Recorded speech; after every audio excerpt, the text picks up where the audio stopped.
तो स्वागत है आपका एक नए वीडियो में। आज हम लोग भारतीय संविधान की अनुसूचियों के बारे में चर्चा करेंगे। संविधान में टोटल 12 अनुसूची है, जिसको हम लोग एक एक करके पढ़ेंगे। प्रथम अनुसूची यानी कि पहली अनुसूची में भारत के 28 राज्य एवं 8 केंद्र शासित प्रदेशों का उल्लेख किया हुआ है। इसी में ये बताया गया है कि दिल्ली को NCR यानी कि राष्ट्रीय राजधानी क्षेत्र का दर्जा मिला है।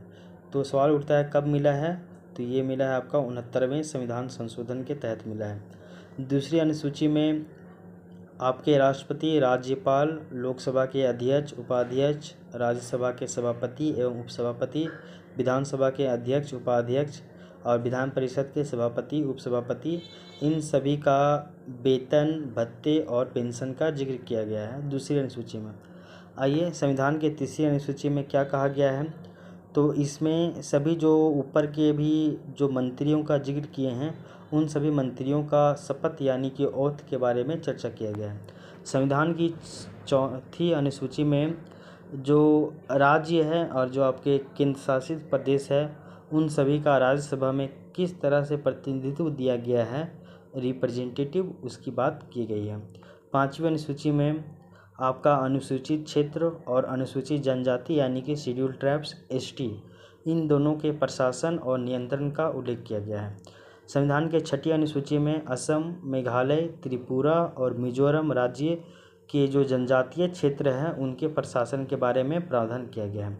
संविधान की सातवीं अनुसूची में केंद्र और राज्य के बीच में शक्तियों का बंटवारा है यानी कि सेपरेशन ऑफ पावर का सिद्धांत दिया हुआ है, जिसके तहत आपको 3 तरह का सूची देखने को मिलता है: संघ सूची, राज्य सूची और समवर्ती सूची।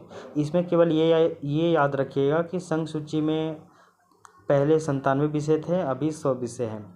राज्य सूची में पहले 66 विषय थे, अभी 61 विषय हैं।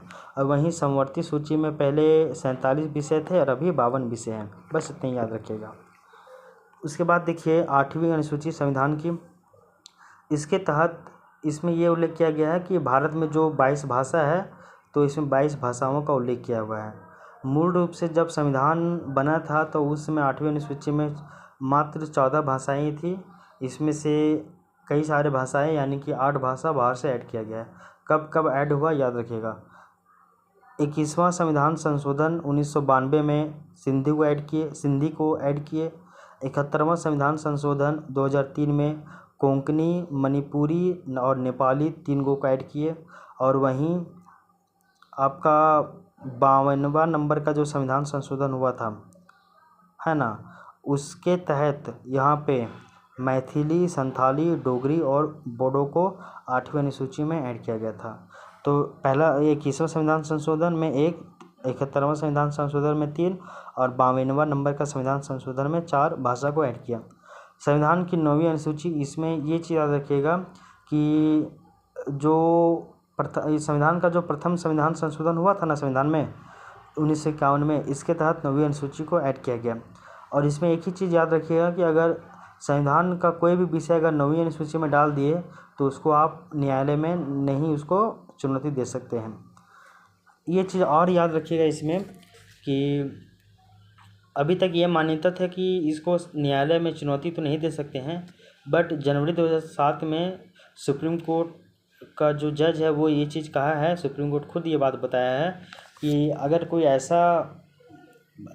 ऐसा कर कोई इस आधार पर चुनौती दे सकते हैं कि अगर कुछ बात अगर आपके मौलिक अधिकारों का अगर उल्लंघन कर रहा है कोई विषय, तो उसके आधार पे आप न्यायालय में इसको जाके चुनौती दे सकते हैं और फिर न्यायालय इसके ऊपर जुडिशियल रिव्यू यानी कि न्यायिक समीक्षा करेगा। आगे देखिए 10वीं अनुसूची में दल बदल का प्रावधान किया गया है, जिसको 52वां नंबर का संविधान संशोधन 1985 में ऐड किया गया है।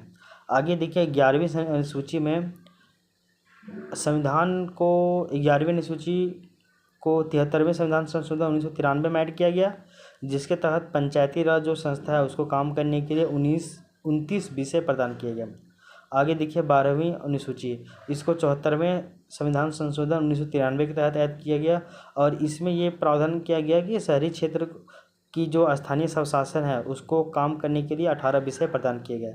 तो इस तरह से संविधान की अनुसूची 12 तैयार होना चाहिए। Thank you.